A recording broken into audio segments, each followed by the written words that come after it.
और पढ़ेंगे 26 का 2 और 3। 26 का 2 और 3 जल्दी से पढ़ेंगे। तुम में करना, दोबारा से पढ़, इधर आजा। तुम मेरे विश्राम दिनों का पालन कर और मेरे पवित्र स्थान का भय मानना। मैं यहोवा हूं।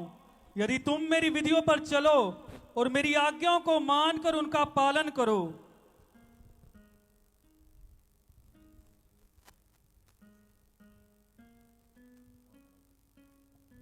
हालेलुया। हालेलुया।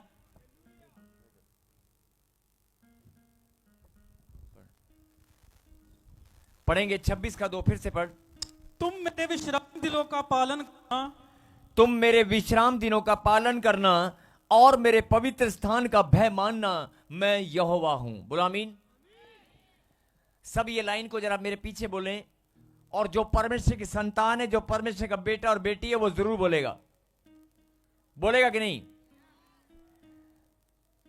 तुम मेरे विश्राम दिनों का पालन करना और मेरे पवित्र स्थान का भय मानना। मैं यहोवा हूं। कहीं आमीन। आमीन। मेरे विश्राम दिन को, क्या लिखा? मेरे विश्राम दिनों को पालन करना, कि जब भी विश्राम दिन आएगा उसका पालन करना, आज्ञा में बन। जैसे कि आज आप आज्ञा पालन में बैठे हैं और वचन को सुन रहे हैं। लिखा कि जब तुम आज्ञा पालन करोगे, विश्राम दिनों का पालन करना। ये विश्राम दिन जितने भी तेरे जीवन में आएंगे, जब तक तू इस धरती पर जिंदा रहेगा, जब तक तू जीवित है, तब तक विश्राम दिनों का पालन करना। जब तक तू विश्राम दिनों का पालन करता रहेगा। और क्या लिखा? मेरे पवित्र स्थान का भय मानना। लोग यहां आते हैं, बहुत सारे लोग पवित्र स्थान का भय मानते हैं, लेकिन बहुत सारे लोगों को भय पता ही नहीं है। लेकिन जो लोग पवित्र स्थान, इस पवित्र मंदिर का भय मानते हैं, जो लोग यहोवा के विश्राम दिन का पालन करते हैं और इस पवित्र मंदिर का भय मानते हैं, ये समय है उनके सपने पूरे होने का। आमीन। ये समय आ चुका है उनके सपने पूरे होने का। कैसे? अभी सुनेंगे। कितने लोग जानते हैं कि परमेश्वर का कलाम सत्य है? उसने कहा मेरे मुंह से निकली वाणी टलने वाली नहीं है, वो पूरी होकर रहेगी। तो आगे क्या लिखा? यदि तुम, और 3 में क्या लिखा? यदि तुम मेरी विधियों पर चलो और मेरी आज्ञाओं को मानकर उनका पालन करो। मेरी विधियों पर चलो और आज्ञाओं को मानकर उनका पालन करो। विश्राम दिनों का पालन करना, पवित्र स्थान का भय मानना, मेरी विधियों पर चलना और मेरी आज्ञाओं का पालन करना। अगर तुम इतना सा काम करना जानते हो तो परमेश्वर ने तुम्हारे लिए जो ब्लेसिंग के भंडार रखे हैं, सुनेंगे। पढ़ेंगे 6। और मैं तुम्हारे देश में सुख चैन दूंगा। मैं तुम्हारे देश का मतलब है पूरे देश की बात हो रही है। खाली तेरे घर की, तेरी गली मोहल्ले की, तेरे फैक्ट्री की। तेरे फैक्ट्री में अगर 10 लोग हैं, तेरी दुकान पे बिजनेस में अगर 20 लोग काम कर रहे हैं, उन 20 या 10 की बात नहीं हो रही, 100 या 150 की बात नहीं हो रही, तेरे गली मोहल्ले की नहीं, तेरे राज्य की नहीं, पूरे देश की बात हो रही है। कि अगर तू मेरी आज्ञाओं का पालन करेगा तो तेरे कारण पूरे देश, मैं तुम्हारे देश में सुख चैन दूंगा। पढ़। और तुम सोओगे और तुम्हारा कोई डराने वाला ना होगा। तुम चैन की नींद सोया करोगे, तुम्हारा कोई डराने वाला नहीं होगा। बोला आमीन। आमीन। और आज हर एक जन सोता ही नहीं है, और अगर सोता भी तो नींद में ही डरता रहता है। किसी के पैसे देने हैं, ये काम कैसे होगा, हाय बीमारी, हाय दर्द, मैं गोली लीती कि लीती, ओहो मैं रात की खुराक तो लेना भूल ही गया। कितनी सारी चिंताएं, कितनी सारे दिमाग में अपनी चिंता, कभी बच्चे की चिंता, कभी किसी की चिंता। नींद कहां आती है? सारी दिन भर की चिंताएं नींद में घूमती हैं। तुम्हारा कोई डराने वाला ना होगा। बोलो आमीन। आमीन। तुम सुख चैन से सोया करोगे। ये ब्लेसिंग है। तुम्हारी चैन की नींद तुम्हें मिलेगी जो किसी ने छीन ली है। बोलो आमीन। आमीन। और पढ़ेंगे 9। और मैं तुम्हारी ओर कृपा दृष्टि करूंगा, रखूंगा और तुमको फलवंत करूंगा और बढ़ाऊंगा। हालेलुया। हालेलुया। परमेश्वर के मुंह से निकला वचन है, परमेश्वर के कलाम में लिखा हुआ है। परमेश्वर के मुंह से निकला वचन है, परमेश्वर के कलाम में लिखा हुआ है, मैं तुम्हारी ओर कृपा दृष्टि रखूंगा, मैं तुम्हारी ओर कृपा दृष्टि रखूंगा और तुमको फलवंत करूंगा। तुमको फलवंत करूंगा का मतलब है जिस काम में हाथ लगाओगे, जो भी काम ठान लोगे, कुछ भी करोगे, तुम्हारा काम फलवंत होता चला जाएगा, वो फल लेकर आएगा। अगर किसी से बात भी करोगे, किसी को सुसमाचार भी सुनाओगे, उस आत्मा को जीत लोगे। अगर बिजनेस कारोबार भी करोगे, अगर आपके बच्चे पढ़ाई करेंगे तो वो फलवंत होंगे। तुम्हारे कामों को फलवंत करने का मतलब है कि तू और तेरे घराने में जो लोग, आजकल बहुत सारे लोग बोलते हैं प्रॉफिट जी साडा बच्चा ना पढ़ाई च मन नहीं लगता, साडी कुड़ी ना पढ़ती नहीं हैगी। अरे पढ़ेगी, पढ़ाई में भी दौड़ने लगेगी। आपके बच्चे बुद्धि का आत्मा पाएंगे, मनुष्य परमेश्वर के अनुग्रह में बढ़ेंगे, बढ़ेंगे, जरूर बढ़ेंगे। क्योंकि आप, मैंने कहा ना, परमेश्वर खरा न्याय करने वाला परमेश्वर है। आपने आज्ञा पालन में, आपने विश्राम दिन का पालन किया है, आपने आज्ञा पालन किया है, उसकी विधियों को आप मानते आए हैं। अगर उसकी विधियों को आप मानते आए हैं और पवित्र स्थान का भय तुम्हारे अंदर है, अगर पवित्र स्थान का, इस मंदिर का भय तुम्हारे अंदर है और उसकी विधियों को तुम मानते हो, उसकी आज्ञाओं को तुम मानते हो और विश्राम दिन का तुम पालन करते हो, तो तुम्हें सुख और चैन की नींद में दूंगा। तुम्हारा कोई डराने वाला नहीं होगा। नींद में जादू टोने से बहुत सारे लोग डरते हैं, बीमारियों से डरते हैं, दवाइयों से डरते हैं, कर्जे से डरते हैं। अरे कोई चीज तुम्हें डरा नहीं पाएगी। सुख और चैन की नींद सोया करोगे। किसी ने तुम्हारी नींद को छीन लिया है, बोला हालेलुया। तुम्हारी खुशियों को छीन लिया है, बोला हालेलुया। और लिखा, मैं तुम्हारी ओर कृपा दृष्टि रखूंगा। मैं तो आजकल लोग क्या मांगते हैं, हे रब्बा, हे परमेश्वर, अपनी कृपा मुझे दे, अपनी दया मुझे दे, अपनी कृपा मुझ पर उड़ेल दे, हे प्रभु अपनी दया मेरे ते कर। मांगते हो ना? दया और कृपा मांगने की जरूरत नहीं पड़ेगी। परमेश्वर ने एक दया और कृपा मांगने की जरूरत नहीं पड़ेगी। लिखा है, मैं तुम्हारी ओर कृपा दृष्टि रखूंगा। करूंगा, करूंगा नहीं, ध्यान से सुने, करूंगा नहीं लिखा है। मैं तुम्हारी ओर कृपा दृष्टि करूंगा नहीं, रखूंगा। करूंगा नहीं, रखूंगा, निरंतर बनी रहेगी। आमीन। करूंगा मतलब होता है कि कभी कभी करूंगा, लेकिन अगर प्रभु ने लिखा रखूंगा तो वो रखूंगा मतलब निरंतर बनी रहेगी। बोलो आमीन। आमीन। और लिखा, तुमको फलवंत करूंगा। तुमको फलवंत करने का मतलब है, अगर कोई बहन शादी हो जाती है, शादी होने के बाद कई लोग बोलते हैं कि मुझे बच्चा नहीं है। ऐसा हो ही नहीं सकता। प्रभु का कलाम सत्य है। मैं तुमको फलवंत करूंगा। तेरी कोख में भी फल लगेंगे, तेरे घराने में आशीष आएगी, तुझे बच्चों की आशीष, तेरा वंश वृद्धि की आशीष, फल लगेंगे, फल। और अगर बच्चे हैं तो तुम्हारे बच्चे भी पढ़ाई में, विद्या में, रोजगार में फल लेकर आएंगे। मैं तुमको फलवंत करूंगा। आमीन। आज बहुत सारी माताएं रोती हैं, बहुत सारे मां रोती हैं, मेरा बच्चा काम नहीं करता, मेरा बच्चा घर में खाली है, वो पढ़ता नहीं है और पढ़ लिख कर बेकार बैठा है। अरे सुन लो, जिनके बच्चे आज घर में बेकार बैठे हैं, जिनके बच्चे, जिनकी माताएं, जिनके पिता टेंशन में हैं कि पैसा बर्बाद हो गया, नुकसान हो गया, बाहर जाने के लिए, विदेश में जाने के लिए या दुकान खोलने के लिए पैसा लगाया था, वो बर्बाद हो गया, मेरा बच्चा निकम्मा है। अरे तेरा बच्चा निकम्मा नहीं है, तेरा बच्चा निकम्मा नहीं है, नहीं, तेरा बच्चा फलवंत होगा, तेरा घराना, तेरे काम सब फलवंत होंगे, लिखा है प्रभु के कलाम में, और प्रभु का कलाम सत्य है। बोलो आमीन। आमीन। लेकिन अगर अभी तक फल नहीं लगा तो तेरी गलती होगी। अगर अभी तक फल नहीं लगा, तूने विश्राम दिन का पालन नहीं किया होगा। अगर अभी तक फल नहीं लगा, तूने परमेश्वर की विधियों से आप हट गए होंगे, तूने परमेश्वर के मंदिर का, उसके कलाम का, उसके दासों का आदर करना भूल गए होंगे। हो सकता है आपसे कोई गलती हुई होगी, आप पश्चाताप करें। परमेश्वर ने कहा कि मैं तुम्हें फलवंत करता ही चला जाऊंगा, मेरी दृष्टि तुम पर रखूंगा। बोलो आमीन। आमीन। और पढ़ेंगे, फलवंत करूंगा और बढ़ाऊंगा। मेरे पीछे बोलो,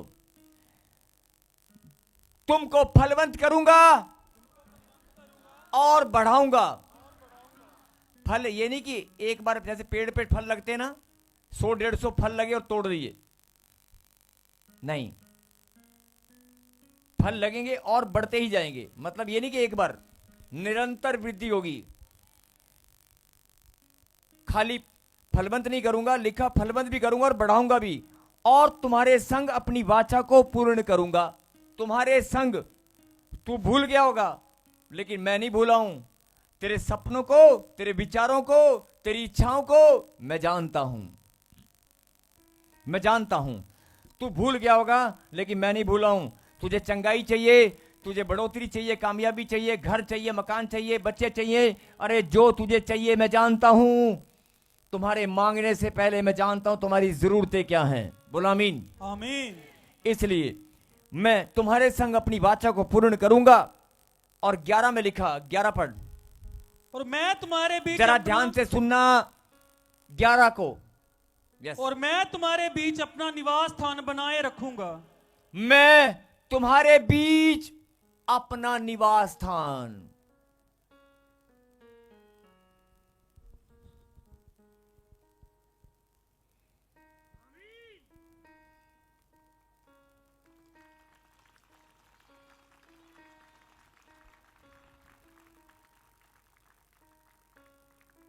मालूम है कि जो लोग, जिनका ध्यान इधर उधर भटक रहा है, थोड़ी वॉइस खोल इसकी बेटे, जिनका ध्यान इधर उधर भटक रहा है, जिनका शरीर और मन इधर उधर भटक रहा है, जिनका ध्यान इधर भटक रहा है, जिनका मन इधर उधर भटक रहा है, सुन ले, कितनी गहरी बात परमेश्वर ने तुझे बताई है मालूम है। खाली बाइबल पढ़ते हैं हम लोग, कई बार बातें समझ में नहीं आती है। ध्यान से पढ़, ध्यान से क्या लिखा है। और मैं तुमको फलवंत करूंगा और बढ़ाऊंगा। और उसके बाद फिर से पढ़, 11 में क्या लिखा है, और मैं तुम्हारे बीच अपना निवास स्थान बनाए रखूंगा। और मैं तुम्हारे बीच अपना निवास स्थान बनाए रखूंगा। तुम्हारे बीच में मेरा डेरा होगा, मैं खुद रहूंगा। मेरे मुंह से निकला वचन है। और लोग क्या करते हैं मालूम है, हाय रब्बा तू कहां है, तू किथे है, मैं तेन लभ रही हां, मैं तेन लभ रहा, किथे रब्बा। अरे मुझे ढूंढने की जरूरत नहीं है, मैं तुम्हारे बीच में अपना निवास स्थान बना के रहता हूं। तुम्हारे बीच में। अब तुम्हारे बीच के दो मतलब है, अगर तुम 10 लोगों का झुंड है तो तुम्हारे बीच में है, और अगर तू अकेला है तो तेरे बीच में है, तेरे बीच में है। निवास स्थान, यहां पर निवास स्थान खुदा का घर है। यहां पर जिनको अगर ये अभी भी समझ में नहीं आया, मैं तुम्हारे बीच में अपना निवास स्थान, किसी और का नहीं, अपना निवास स्थान बनाए रखूंगा। एक बार नहीं बनाऊंगा, सदा के लिए बनाए रखूंगा। हालेलुया। एक बार नहीं, सदा के लिए बनाए रखूंगा। और आगे क्या लिखा, और मेरा जी तुमसे घृणा नहीं करेगा, मतलब मुझे तुम्हारे पर गुस्सा और क्रोध नहीं आएगा। और 12 पढ़, 12, और मैं तुम्हारे मध्य चला फिरा करूंगा, और मैं तुम्हारे मध्य चला फिरा करूंगा, और तुम्हारा परमेश्वर बना रहूंगा, और तुम्हारा परमेश्वर बना रहूंगा, और तुम मेरी प्रजा बने रहोगे, और तुम मेरी प्रजा बने रहोगे। बोलो आमीन। आमीन। अब अब बहुत सारे लोग कहेंगे हम तो इतने लंबे समय से प्रभु को ढूंढ रहे हैं, हम तो इतने लंबे से आशीषों को मांग रहे हैं, हमें नहीं मिला, हमें नहीं मिला। जो बार बार रोने की जिनकी आदत है, जिनको रो रो कर प्रार्थना करने की आदत है, उनके लिए परमेश्वर बोलता है मैं तो अपना निवास स्थान पहचान ले। मैंने कहा तेरे तेरे अंदर बनाए रखूंगा, तुम्हारे बीच में बनाए रखूंगा। और ध्यान से सुने, एक वचन हम और पढ़ेंगे, उसके बाद हम प्रार्थना करेंगे। भजन संहिता 140 का 13 हम पढ़ेंगे। भजन संहिता 140 और 13 जल्दी से निकाल दे बेटे। निस्संदेह धर्मी तेरे नाम का धन्यवाद करने पाएंगे। रुक, निस्संदेह, कोई संदेह की बात नहीं है, कोई शंका की बात नहीं है। धर्मी तेरे नाम का धन्यवाद करने पाएंगे। हर कोई मुंह उठाकर धन्यवाद नहीं कर सकता, जो धर्मी होगा वही धन्यवाद करेगा। और निस्संदेह धर्मी तेरे नाम का धन्यवाद करने पाएंगे, और सीधे लोग तेरे सम्मुख वास करेंगे। सीधे लोग तेरे सम्मुख वास करेंगे। सम्मुख मतलब तेरे सामने वास करेंगे। बोला हालेलुया। और जब आप मत्ती का 5 का 8 पढ़ेंगे तो उसमें लिखा धन्य वे जिनके मन शुद्ध हैं, क्योंकि वे परमेश्वर को देखेंगे। जो लोग कहते हैं, निकाल दे मती, जो लोग कहते हैं कि सानू रब नहीं मिलता, रब किथे है, साड़ी कोई गल नहीं सुनता, हमारी प्रार्थना कोई सुनता नहीं है, हमारी प्रार्थना का उत्तर नहीं मिला। जो लोग बोलते हैं कि मुझे इतना साल हो गए, इतना लंबा समय हो गया, अरे इन वचनों को सुन और ग्रहण कर। मती 5 का 8 पर क्या लिखा? धन्य है वे जिनके मन शुद्ध हैं, धन्य है वे जिनके मन शुद्ध हैं, क्योंकि वे परमेश्वर को देखेंगे। क्योंकि वे परमेश्वर को देखेंगे। आप ही ने कहा था ना कि प्रभु का कलाम सत्य है। हाँ जी, पीछे वाले, दाएं वाले, बाएं वाले अभी प्रार्थना करेंगे हम। आपने कहा था ना कि प्रभु का कलाम सत्य है। सत्य है कि नहीं? जो लोग बोलते हैं कि मुझे परमेश्वर दिखाई नहीं देता, जो लोग बोलते हैं कि मुझे परमेश्वर की आवाज सुनाई नहीं देती, लिखा है। अगर लिखा है तो वो टलने वाला नहीं है, वो पूरा होकर रहेगा। हालेलुया। लिखा है धन्य है वे जिनके मन शुद्ध हैं, क्योंकि वे परमेश्वर को देखेंगे। बोल हालेलुया। हालेलुया। और सीधी सी बात, परमेश्वर आपको क्या बताना चाहते हैं कि जो लोग बोलते हैं कि मेरा सपना पूरा नहीं हुआ, मेरी इच्छाएं पूरी नहीं हुई, मेरे काम नहीं बने, जिनको रोने की आदत है, अरे रोना बंद कर।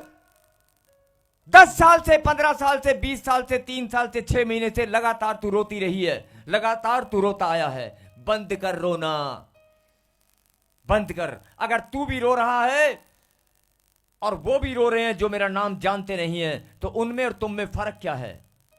अगर तूने भी रोना शुरू कर दिया है और वो लोग भी रोते आए हैं जो मेरा नाम नहीं जानते, जो मेरे पास नहीं आते, जिनके ऊपर अभी मैंने अपना अनुग्रह नहीं किया है, अगर वो लोग भी रोते हैं और आप भी रोते हो, तो उनमें और आप में फर्क क्या है? यही बात मैं तुम्हें बताना चाहता हूं। वो भी मेरी संतान है, तू भी मेरी संतान है, लेकिन तू मेरी लाडली संतान है। वो भी मेरी संतान है, तू भी मेरी संतान है, लेकिन तू मेरा लाडला बेटा है। बोला आमीन। तुझे मैंने लाखों की भीड़ में से चुना है, मैंने अपनी महिमा के लिए तुझे चुना है। और अगर तू भी महिमा करने की बजाय तू रोता ही रहेगा, तू विश्राम दिन को पालन करने वाली मेरी बेटी है, तू मेरी विधियों पर चलने वाली बेटी है, तू मेरी आज्ञा पालन में बनी रहने वाली मेरी बेटी है, तुम विश्राम दिन को पालन करने वाले मेरे बेटे हो, मेरी विधियों पर चलते आए हो, मेरी आज्ञा पालन में बने रहते हो। अरे मेरी दृष्टि तुम पर बनाए रखूंगा, जो मेरी दृष्टि है वो तुम पर बनाए रखूंगा। मैं तुम्हारा परमेश्वर हूं और बना रहूंगा, और मैं तुम्हारे बीच में वास किया करूंगा। मेरा निज निवास स्थान तुम्हारे बीच में होगा। आमीन। मेरा निवास स्थान तुम्हारे बीच में होगा। जो लोग इधर उधर ढूंढते हैं, भटकते हैं, परमेश्वर कहां है, अरे ढूंढना बंद कर, तेरे ही अंदर मेरा खुदा रहता है। यस आमीन। जब दिल करे बात कर लेना, जब दिल करे उसकी आवाज को सुन लेना, तेरे ही अंदर वो रहता है। बोला आमीन। आमीन। अगर तू विश्राम दिन का पालन करता है, तू विधियों पर चलता आया है, परमेश्वर का भय और उसके पवित्र मंदिर का भय तू मानता है, तो प्रभु ने कहा तुझ पर मैं अपनी कृपा दृष्टि बनाए रखूंगा, और अगर तुझ पर बनाऊंगा तो तेरे घराने, तेरे बच्चों पर भी बनाऊंगा। तेरे बच्चे, तेरी फैमिली मेंबर, तुझे लगता है वो बीमार है, डॉक्टर ने जवाब दे दिया, अरे कोई बीमारी, कोई प्रॉब्लम, कोई समस्या मेरी दृष्टि के आगे ठहर नहीं पाएगी क्या? जब मैंने बोल दिया है, जब मैंने लिख दिया है, मैं अपनी दृष्टि तुझ पर, तेरे घराने पर बनाए रखूंगा। सबको जय मसीह की। मैं जतिन बब्बर और आप देख रहे हैं मसीह परिवार चैनल। जैसे कि आप सब जानते हैं कि मैं इस चैनल पे प्रभु के अलग अलग दासों की वीडियोस डालता हूं, तो अगर आपको हमारा चैनल अच्छा लगता है तो आप इस चैनल को ज़्यादा से ज़्यादा सब्सक्राइब जरूर करें, ताकि आप प्रभु के वचन को सुन सके। वीडियोस को ज़्यादा से ज़्यादा शेयर करें, ताकि जिन लोगों तक वचन नहीं पहुंचा उन तक भी वचन पहुंच सके। सबको जय मसीह की। एक बार मैं आपसे दोबारा कहूँगा कि इस चैनल को सब्सक्राइब जरूर करें और वीडियोस को ज़्यादा से ज़्यादा शेयर करें। जय मसीह की।